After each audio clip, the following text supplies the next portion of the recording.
Olá, boa noite. Supremo invalida leis de 2 estados e do Distrito Federal que facilitavam o porte de armas de fogo para atiradores esportivos. Supremo define regras para que Justiça conceda medicamentos que não estão na lista do Sistema Único de Saúde. Dono de laboratório é preso por suposto envolvimento na contaminação de pacientes que testaram positivo para HIV após receberem órgãos transplantados. O Superior Tribunal de Justiça decide que a intimação pelo WhatsApp viola a prerrogativa de intimação pessoal da Defensoria Pública. Supremo julga ação contra alterações na composição do CONAD, o Conselho Nacional dos Direitos da Pessoa com Deficiência. E ainda, Judiciário de Mato Grosso debate as questões envolvendo a saúde mental no sistema socioeducativo do Estado. Jornal da Justiça desta segunda-feira, 14 de outubro, começa agora.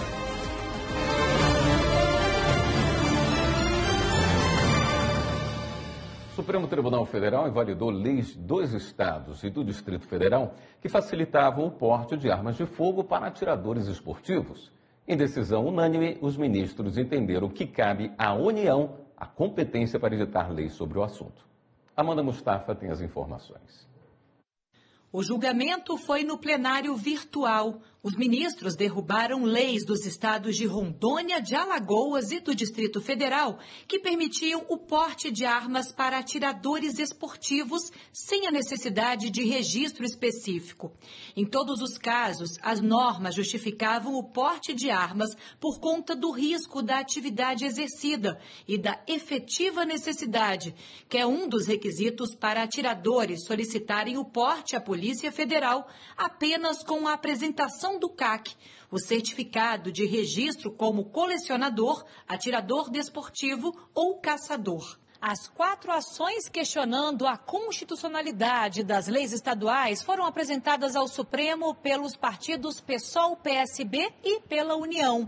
O relator das ações, ministro Nunes Marques, julgou os pedidos procedentes e explicou que a Constituição Federal estabelece que apenas a União pode editar normas sobre o tema, autorizar e fiscalizar a produção e o comércio de material bélico. Nesse sentido, o Estatuto do Desarmamento de 2003 fixa exceções à proibição geral do porte de armas, mas os atiradores desportivos não estão nesta lista.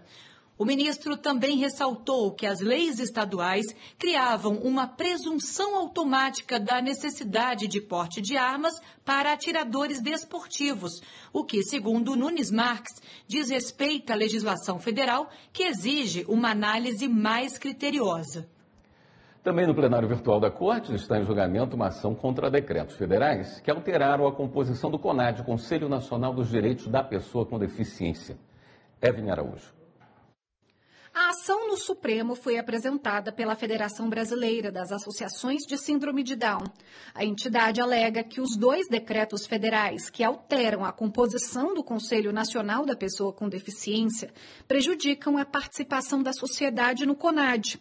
A medida, segundo a federação, viola a Constituição e a Convenção Internacional sobre os Direitos das Pessoas com Deficiência, da qual o Brasil é signatário. O CONAD é um órgão consultivo e de deliberação colegiada sobre políticas públicas destinadas às pessoas com deficiência, vinculado ao Ministério dos Direitos Humanos. Os decretos federais questionados na ação estabelecem um processo seletivo para selecionar as entidades da sociedade civil que vão compor o Conselho. A Associação Nacional do Ministério Público de Defesa dos Direitos dos Idosos e Pessoas com Deficiência, que atua como parte interessada no processo, apresentou no plenário virtual a argumentação que defende a inconstitucionalidade dos decretos. Não pode haver uma verdadeira democracia sem a inclusão de entidades que há anos contribuem para o avanço das políticas públicas voltadas às pessoas com deficiência, que é o caso da ANPID. Nesse mesmo sentido, outro ponto que destaco é o retrocesso institucional do CONAD. O relator do caso, o ministro Dias Toffoli, votou pela invalidade dos decretos. O ministro propôs a tese de que é inconstitucional norma que, a pretexto de regulamentar a participação da sociedade civil no CONAD, acaba por a dificultar. Dias Toffoli também sugere que ficam mantidas na atual composição do Conselho, que vale até o fim de 2025, as organizações escolhidas por meio de processo seletivo, e os efeitos da decisão do Supremo passem a valer já para a escolha da próxima gestão. Mudanças nas regras de seguro-desemprego, seguro-defeso para pescadores e pensão por morte também estão em julgamento no plenário virtual do Supremo Tribunal Federal. A sessão termina na sexta-feira. Confira os detalhes com a repórter Marta Ferreira. As regras contestadas surgiram como medidas provisórias que foram convertidas em leis em 2015. Duas ações questionam os critérios para a concessão da pensão por morte a cônjuges e companheiros e ampliaram os prazos de carência para o recebimento do seguro-desemprego e do seguro-defeso da atividade pesqueira.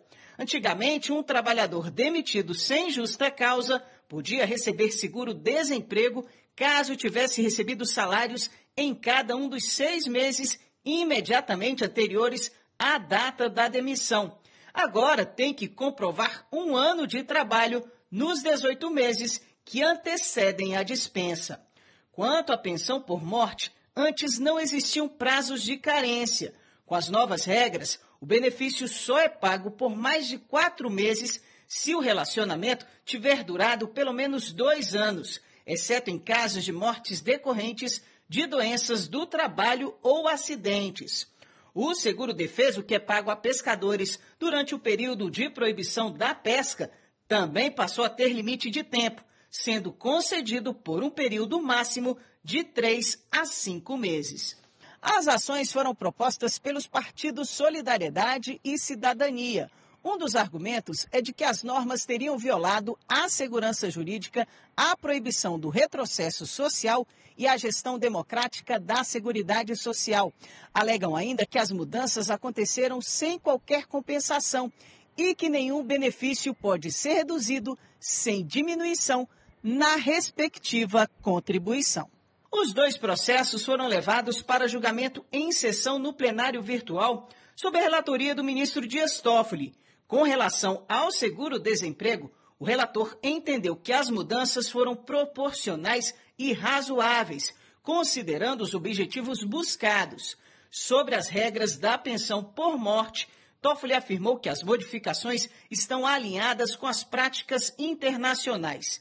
Sobre o escalonamento do tempo de pagamento da pensão por morte a cônjuge ou companheiro segundo faixas etárias, quando preenchidas aquelas 2 condições, Toffoli entende que ele é harmônico com o objetivo de se garantir o equilíbrio financeiro e com justiça social, não havendo ofensa ao princípio da isonomia. Quanto menor a faixa etária, menor é o tempo de pagamento da pensão por morte, respeitados os limites legalmente previstos. Assim, julgou os pedidos improcedentes. Os ministros Alexandre de Moraes e Cristiano Zanin acompanharam o voto do relator.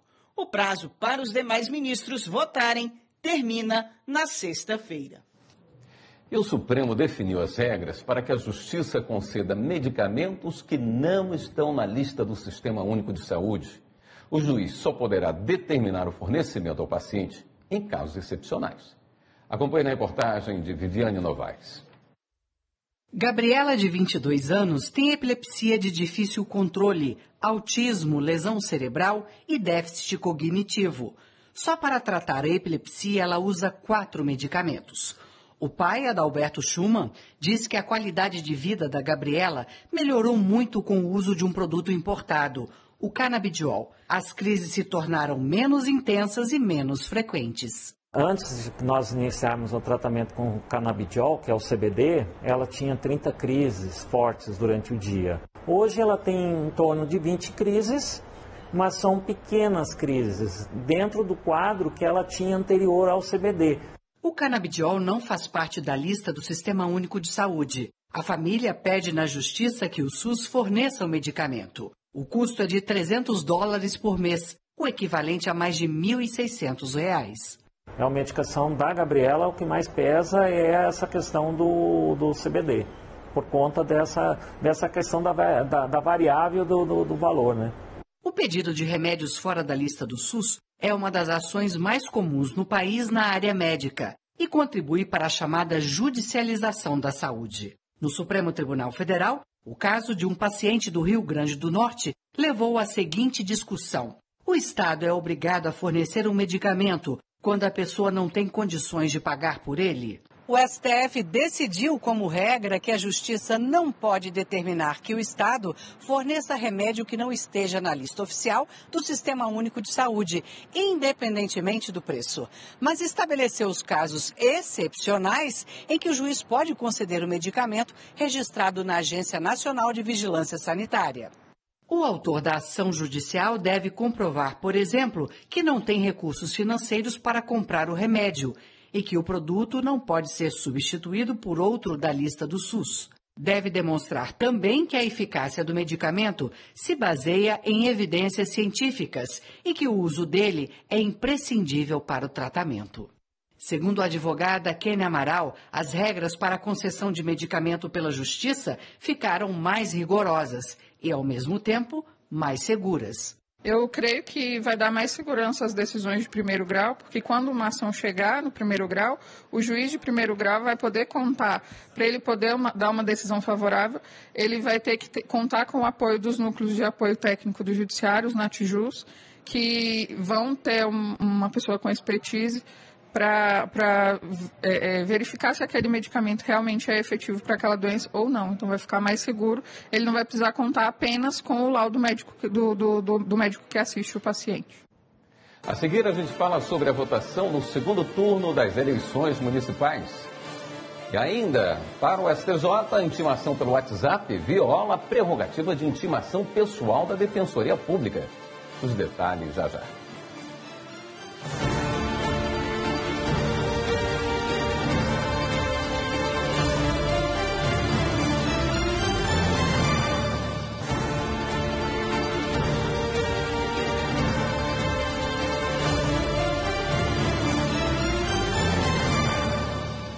No dia 27 de outubro, data do segundo turno, eleitores de 51 cidades, sendo 15 capitais, vão voltar às urnas. Mas quem não votou no primeiro, pode votar no segundo? Vamos tirar essa dúvida com o repórter Estevam Furtado, que está no Tribunal Superior Eleitoral. Oi, Estevam. Boa noite. Oi, William, boa noite para você e para todo mundo que está nos assistindo. Muita gente ainda tem essa dúvida em relação às eleições, mas a resposta é sim. Quem não votou no primeiro turno pode e deve votar no segundo. Isso porque a Justiça Eleitoral considera cada turno uma eleição. Então, se no dia 6 de outubro foi uma, no próximo dia 27 vai ser outra. Então, se você não votou no primeiro turno, de forma alguma você está impossibilitado de votar no segundo. Lembrando o pessoal que está nos assistindo que aqui no Brasil o voto ele é obrigatório para maiores de 18 anos. Ele é facultativo apenas para jovens de 16 e 17 anos, idosos de 70 anos ou mais. Se você não faz parte desses grupos que eu citei, e você não votou no primeiro turno, você vai precisar justificar. E para isso você tem algumas maneiras. Você consegue justificar pelo aplicativo e-Título, pelo sistema Justifica e também pelo autoatendimento eleitoral que está disponível nos sites do TSE e também nos tribunais regionais eleitorais. Quando você, eleitora ou eleitor, for fazer essa justificativa, você vai precisar preencher um formulário, colocar suas informações e também anexar um documento que comprove o motivo da sua impossibilidade de votar. Pode ser, por exemplo, uma passagem ou um atestado médico. Mas é necessário apresentar esse documento. Todas essas informações de como justificar os documentos que você pode apresentar, tudo isso você encontra no site do TSE, www.tse.jus.br e também nas nossas redes sociais. Mas lembrando, 27 de outubro, vai lá exercer sua democracia, não deixe de votar. Voto com você, William. Muito bem, Estevam, obrigado. A segunda turma do Superior Tribunal de Justiça decidiu que, após o prazo de entrega, a retificação do imposto de renda deve seguir a modalidade usada para transmitir a declaração, simplificada ou completa. Os detalhes com a repórter Marina Campos. Uma informação digitada errada ou a falta de um dado obrigatório. Para corrigir um erro na declaração de imposto de renda, o contribuinte pode entregar a declaração retificadora. Mas existem alguns dados que não podem ser alterados. A segunda turma do STJ entendeu, por exemplo, que após o fim do prazo para entrega da declaração do imposto sobre a renda da pessoa física, eventuais retificações devem ser feitas utilizando a mesma modalidade escolhida na transmissão do documento para a Receita Federal, se completa ou simplificada. O processo teve origem depois que um contribuinte solicitou à Receita a retificação das declarações dele referentes aos exercícios de 2005 a 2008. Ele alegou que desconhecia a obrigatoriedade de declarar os bens que possuía no exterior e que, ao tentar corrigir a declaração, o sistema não permitiu a alteração da modalidade simplificada para completa. A sentença que concedeu o mandado de segurança foi mantida pelo Tribunal Regional Federal da Terceira Região. No recurso especial dirigido ao STJ, a Fazenda Nacional alegou que a escolha não pode ser alterada mediante declaração retificadora apresentada fora do prazo previsto para a entrega, por não configurar erro apto a autorizar a retificação.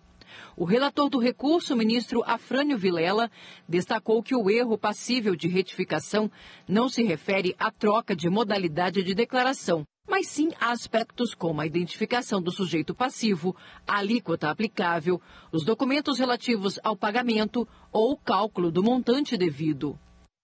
De acordo com a decisão da sexta turma do STJ, a intimação por WhatsApp viola a prerrogativa da Defensoria Pública. Vamos entender na reportagem de Jéssica Castro. Os ministros do colegiado decidiram que a intimação por aplicativo de mensagens como o WhatsApp viola a prerrogativa de intimação pessoal da Defensoria Pública, porque impossibilita a análise dos autos e o controle dos prazos processuais. A sexta turma entendeu que comodidades ou conveniências administrativas não podem se sobrepor às prerrogativas da Defensoria e ao devido processo legal. No caso julgado após a pronúncia de um réu acusado de homicídio, o juiz-presidente do Tribunal do Júri decidiu, diante da necessidade de manifestação das partes, adotar uma medida excepcional, considerando a proximidade da sessão. Com base em previsão da Lei do Processo Eletrônico, foi ordenado o contato direto com os defensores e promotores envolvidos no processo, utilizando meios mais rápidos, como telefone e aplicativos de mensagem, para agilizar a comunicação e garantir que a contagem dos prazos processuais fosse iniciada de imediato. A defesa ajuizou no Tribunal de Justiça do Paraná a ação de correição parcial, mas o pedido foi indeferido. O relator do recurso no STJ, ministro Rogério Schietti Cruz, destacou a importância do trabalho da Defensoria Pública e das prerrogativas da instituição, entre elas a de receber, inclusive quando necessário, mediante entrega dos autos com vista, intimação pessoal em qualquer processo e grau de jurisdição ou instância administrativa. O ministro apontou que o juízo de primeiro grau desrespeitou essa prerrogativa ao determinar que a defensoria fosse intimada pelo WhatsApp. Seguindo este entendimento, a sexta turma esclareceu que a flexibilização da norma sobre intimações em situações de urgência descrita na Lei do Processo Eletrônico não elimina a obrigatoriedade de observância das prerrogativas da defensoria. E agora a gente fala sobre uma decisão da quinta turma do STJ envolvendo um ex-diretor de banco. Repórter Samanta Peçanha.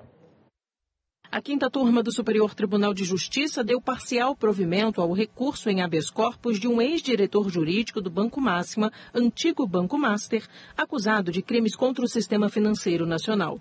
O colegiado reconheceu excesso acusatório na denúncia e decidiu, por maioria, limitar a ação penal ao crime de gestão fraudulenta de instituição financeira. Vários gestores do banco foram denunciados por supostos crimes cometidos entre 2014 e 2016. Além de gestão fraudulenta, o Ministério Público Federal acusou o ex-diretor jurídico de inserir informações falsas em documentos contábeis apresentados ao Banco Central e de manter a administração pública sem saber da real situação financeira da instituição. Após a Sexta Vara Criminal Federal de São Paulo receber a denúncia, a defesa do ex-diretor entrou com habeas corpus no Tribunal Regional Federal da Terceira Região, pedindo o trancamento da ação, alegando que a denúncia seria inepta, sem justa causa e com excesso de acusação. Após o pedido ser negado em segunda instância, a defesa recorreu ao STJ. O relator, ministro Reinaldo Soares da Fonseca, observou que as penas mínimas dos crimes imputados ao ex-diretor, somadas, totalizam 6 anos, o que torna inviável a eventual proposição do acordo de não persecução penal, razão pela qual é necessário antecipar a adequação típica, como admitido pela jurisprudência do STJ e do Supremo Tribunal Federal. O ministro considerou que não seria possível trancar a ação penal com relação ao crime de gestão fraudulenta, pois é imprescindível levar adiante a instrução do processo para averiguar o que realmente aconteceu.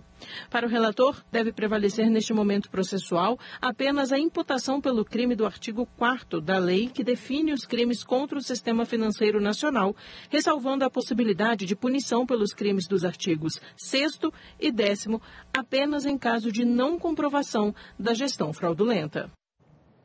A seguir, STF considera porte de arma branca fora de casa conduta ilegal prevista na Lei de Contravenções Penais. E dono de laboratório é preso por suposto envolvimento na contaminação de pacientes que testaram positivo para HIV após receberem órgãos transplantados.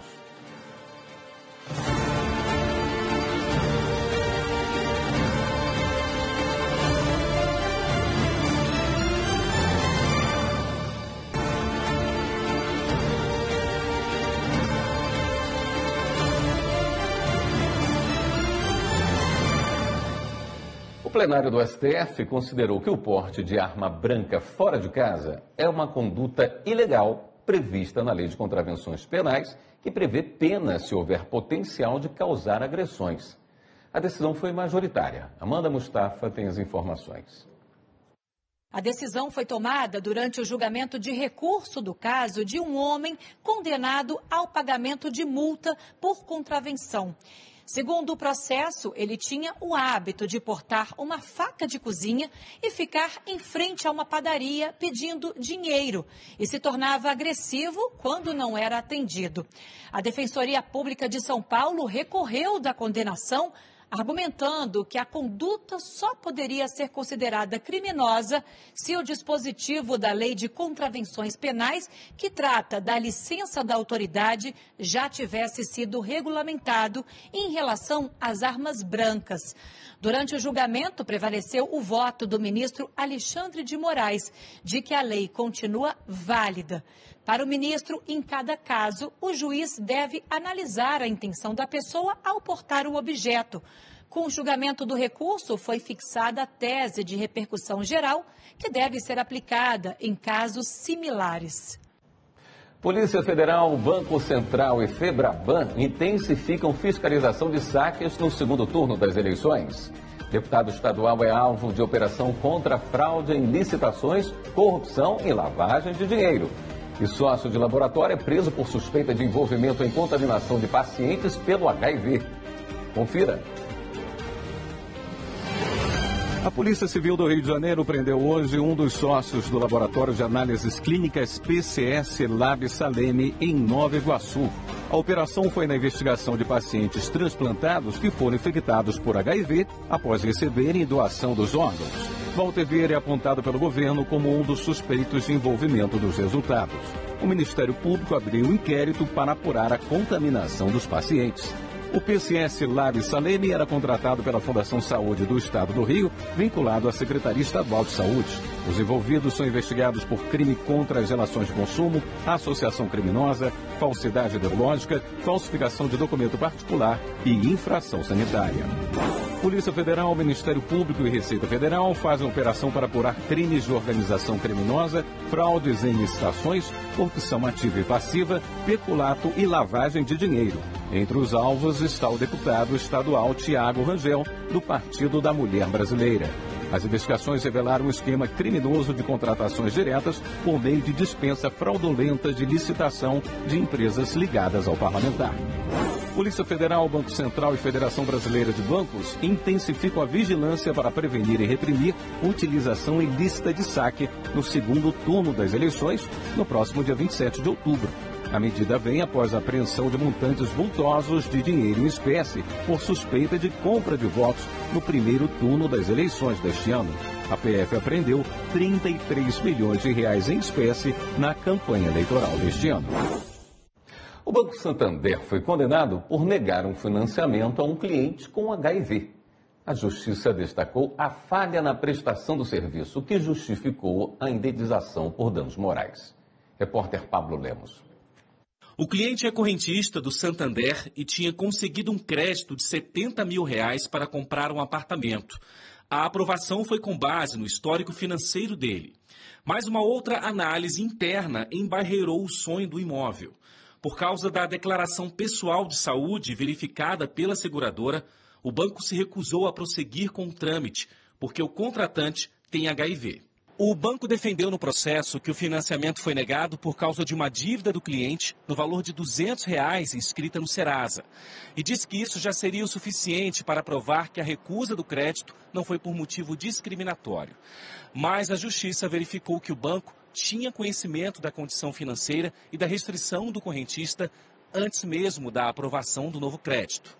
A Justiça de São Paulo acrescentou que a dívida do cliente é de pequeno valor, quando comparada ao crédito de R$70 mil, e disse que no documento não havia previsão de que o financiamento seria submetido a nova análise de crédito financeiro.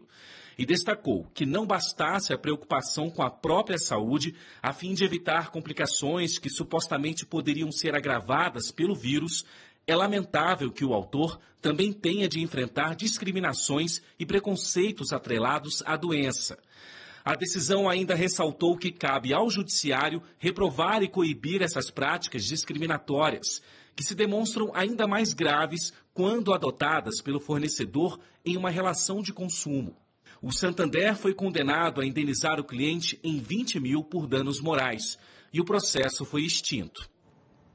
A Justiça da Paraíba condenou o plano de saúde a indenizar um cliente por negar cobertura de um exame urgente.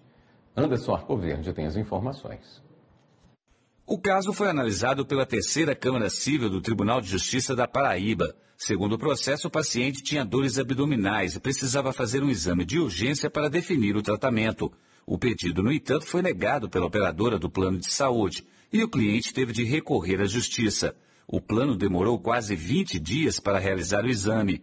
A Justiça da Paraíba considerou injustificada a negativa da cobertura e determinou o pagamento de R$15 mil de indenização por danos morais, considerando o sofrimento vivenciado pelo cliente na espera do tratamento.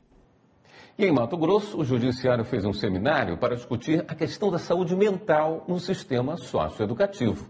A reportagem é de Carlos Celestino. O primeiro seminário de saúde mental no sistema socioeducativo foi aberto com uma apresentação dos relatos de estudos realizados durante o período de estágio dos acadêmicos de psicologia com jovens das unidades do Centro de Atendimento Socioeducativo de Cuiabá.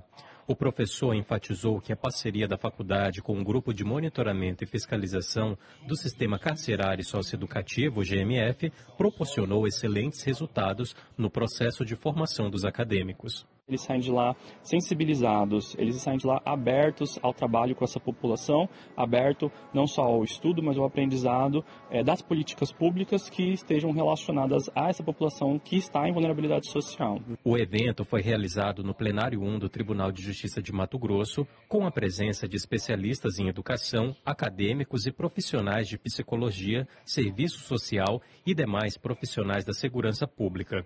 Ocasião que oportunizou a troca de experiência e o público pôde esclarecer dúvidas e compartilhar visões sobre os temas apresentados. Que se possa pensar uma política pública de qualidade no atendimento ao adolescente e humanizado, para que a gente tenha um cenário realmente que favoreça a saúde mental dos adolescentes. Durante o seminário, o GMF assinou uma portaria de implantação do grupo de trabalho para a criação de estratégias e ações efetivas em saúde mental no sistema socioeducativo.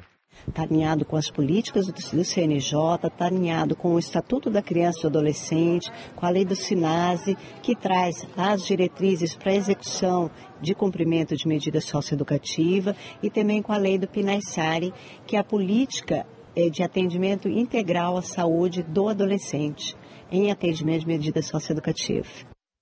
A seguir, Justiça determinou a suspensão de qualquer tipo de atividade na terra indígena dos Manoque, em Mato Grosso. E TJ Gaúcho e Tribunal de Justiça do Rio de Janeiro fecham acordo para a prestação jurisdicional de processos afetados pela tragédia climática no Sul. Voltamos em instantes.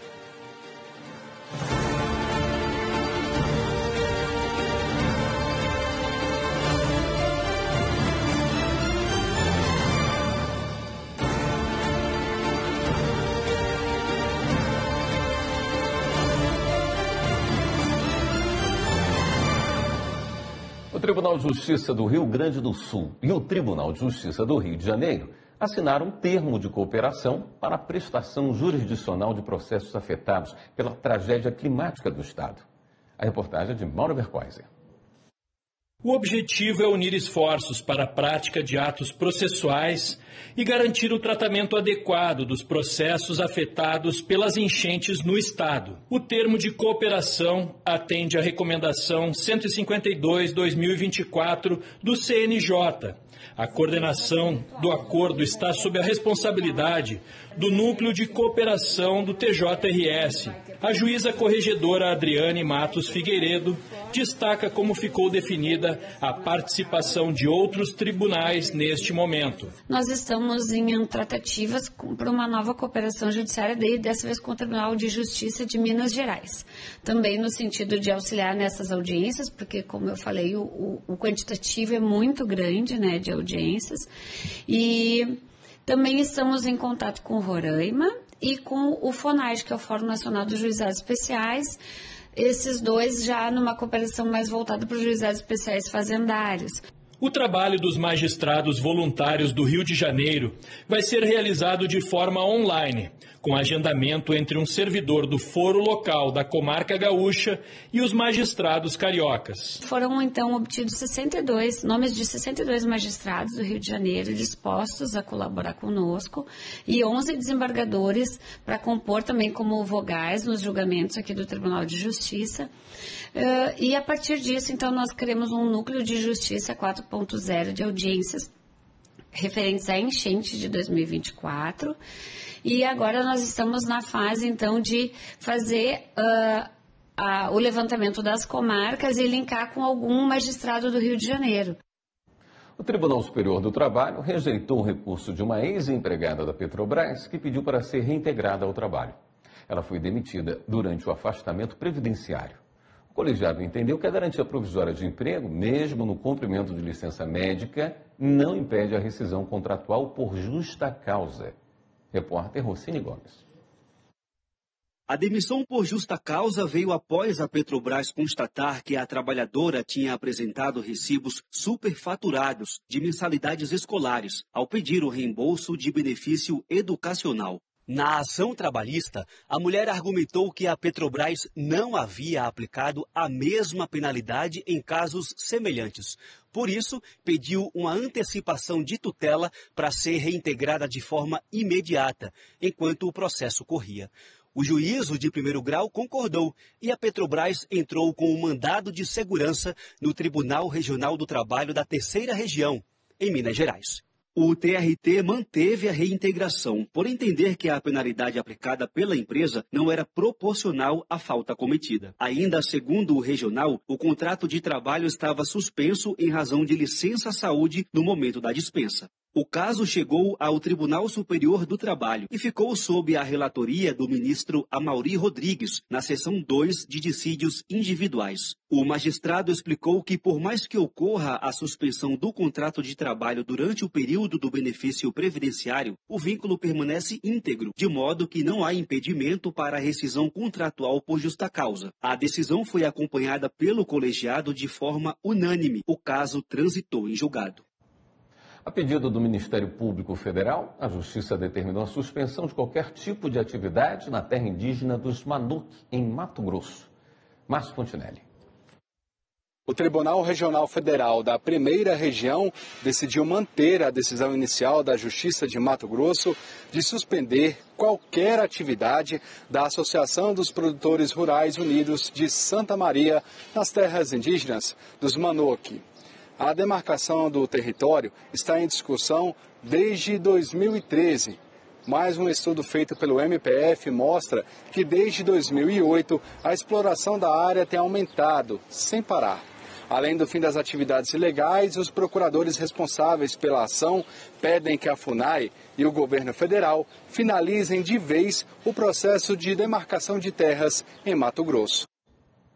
E amanhã, em Cuiabá, o Judiciário de Mato Grosso vai fazer mais uma edição do Pop Rua Ajude.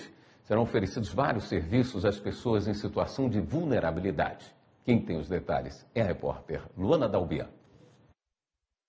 O mutirão que leva serviços de cidadania e justiça a pessoas em situação de rua é uma iniciativa do Conselho Nacional de Justiça que acontece em todo o país. Aqui em Mato Grosso, é realizado pelo Tribunal de Justiça, Defensoria Pública e conta com o apoio de diversos parceiros públicos e privados. Uma vasta programação de serviços básicos e gratuitos. Entre eles estão emissão de documentos como certidão de nascimento, carteira de trabalho, RG, cadastro no CAD único, regularização migratória para estrangeiros, alistamento militar e regularização do CPF. E também serviços do INSS, Caixa Econômica Federal, assistência social, atendimentos jurídicos, consultas médicas, alimentação, banho solidário, atendimentos de beleza como manicure, cortes de cabelo, entre outros serviços. A ação atende às necessidades mais urgentes e também garante a visibilidade das pessoas em situação de rua, que merecem dignidade e inclusão social. A seguir, Supremo Tribunal Federal divulga participantes de audiência pública sobre desoneração de tributos para agrotóxicos. E a gente fala também sobre os direitos da pessoa idosa. Voltamos em instantes.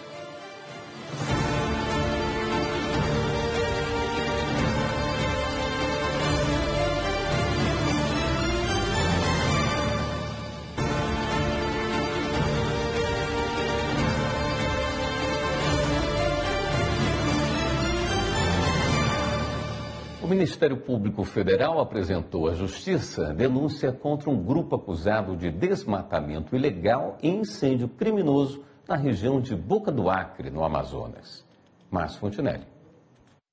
A partir das investigações da Polícia Federal, 3 pessoas foram denunciadas pelo Ministério Público Federal à Justiça por desmatamento ilegal de floresta nativa, incêndios em área de vegetação e adulteração de documentos públicos na zona rural de Boca do Acre, no Amazonas. Os criminosos atuaram entre 2021 e 2024 e juntos destruíram mais de 900 hectares de terra. O Supremo Tribunal Federal divulgou os participantes de audiência pública sobre desoneração de tributos para agrotóxicos. O encontro vai ser realizado no dia 5 de novembro, na sede do STF, em Brasília. Repórter Evelyn Araújo. A lista, com 37 participantes, foi divulgada pelo ministro Edson Fachin nos autos da ação direta de inconstitucionalidade 5553, em que se discute a desoneração de tributos para agrotóxicos. No processo, o PSOL questiona regras de um convênio do Conselho Nacional de Política Fazendária. O acordo reduz em 60% a base de cálculo do ICMS sobre defensivos químicos. O partido também contesta a legislação tributária, que estabelece a alíquota zero do IPI para alguns desses produtos. A audiência pública é uma forma de reunir informações técnicas para o julgamento do caso. O encontro vai ser realizado no dia 5 de novembro, na sede do STF em Brasília. Cada participante terá 10 minutos de apresentação. A decisão que autoriza a rede social X, antigo Twitter, a voltar a funcionar no Brasil é destaque no podcast Supremo na Semana. A repórter Amanda Mustafa tem outras informações sobre esse novo episódio.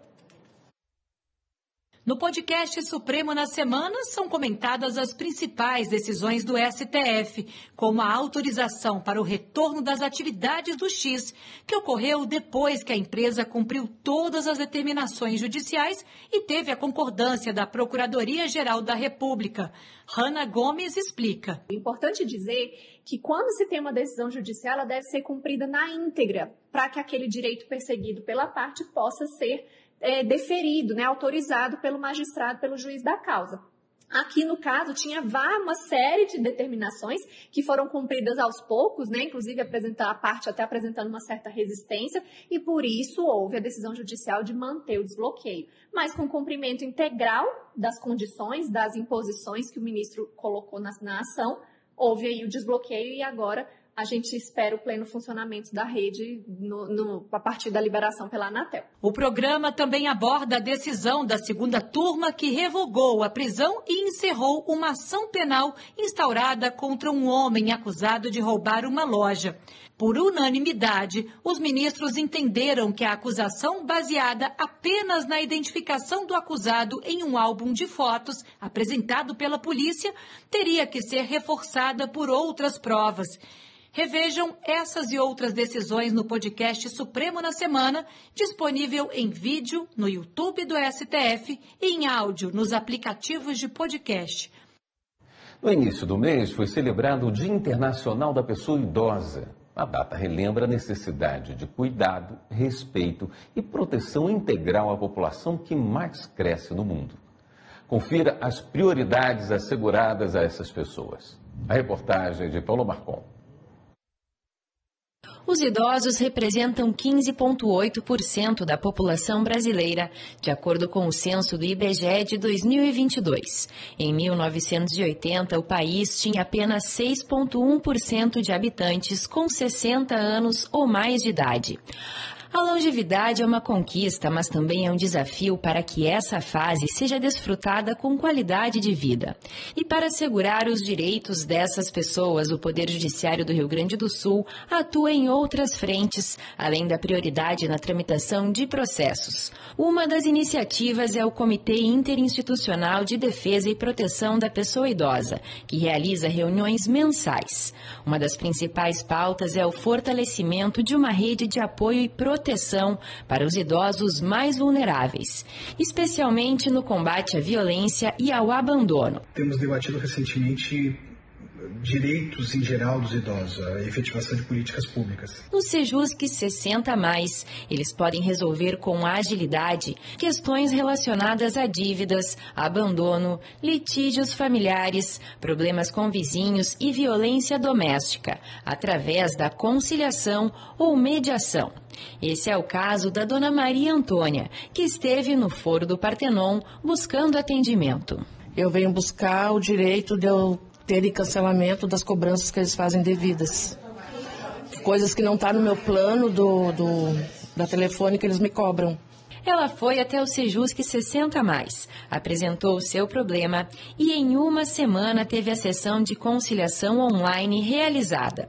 Essa foi a primeira vez que a Dona Maria Antônia sentou na frente de um computador e conseguiu realizar a reunião com o suporte da equipe do Centro Judiciário de Solução de Conflitos do Foro do Partenon. Temos pessoal preparado para atender essa parcela da população que pode auxiliar, por exemplo, na conexão, na questão do volume, né? Então nós prestamos toda essa assistência para que o idoso não se sinta desamparado. No Sejusc 60+, é possível resolver conflitos já judicializados ou que ainda não chegaram à justiça de forma preventiva, evitando o ingresso de demandas judiciais. Além do atendimento de questões que podem ser conciliadas ou mediadas, os idosos também são encaminhados para órgãos conveniados, como a Delegacia do Idoso, o Ministério Público, a Defensoria Pública do Estado e da União e também universidades. O Tribunal de Justiça de Minas Gerais fez uma homenagem ao Dia das Crianças, comemorado nesse sábado, 12 de outubro. O Coral Infanto Juvenil e a Orquestra Jovem do TJMG se apresentaram em um concerto realizado como um presente para o público.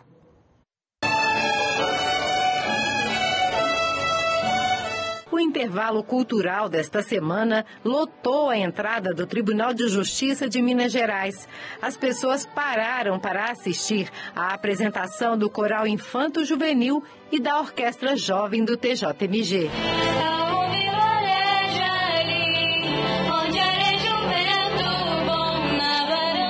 Com um repertório variado, o público ouviu do clássico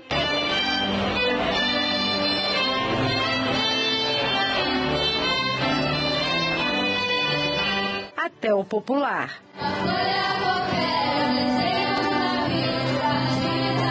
Foi uma experiência ótima para a gente, para o público, que pôde ver um pouco do nosso projeto nessa parte mais infantil, ver que as nossas crianças têm um potencial enorme, que são os nossos futuros profissionais aqui. Esse concerto foi montado especialmente para comemorar o Dia das Crianças e desta vez com participações inéditas. Foi a primeira vez que a Manuela, a Luísa e o Miguel fizeram um solo.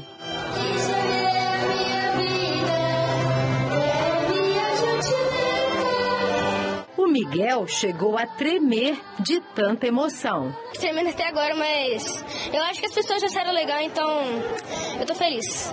A Luísa e a Manuela querem mais apresentações. Eu nunca vi solo, só que eu gostei bastante, sabe? Eu achei uma experiência boa.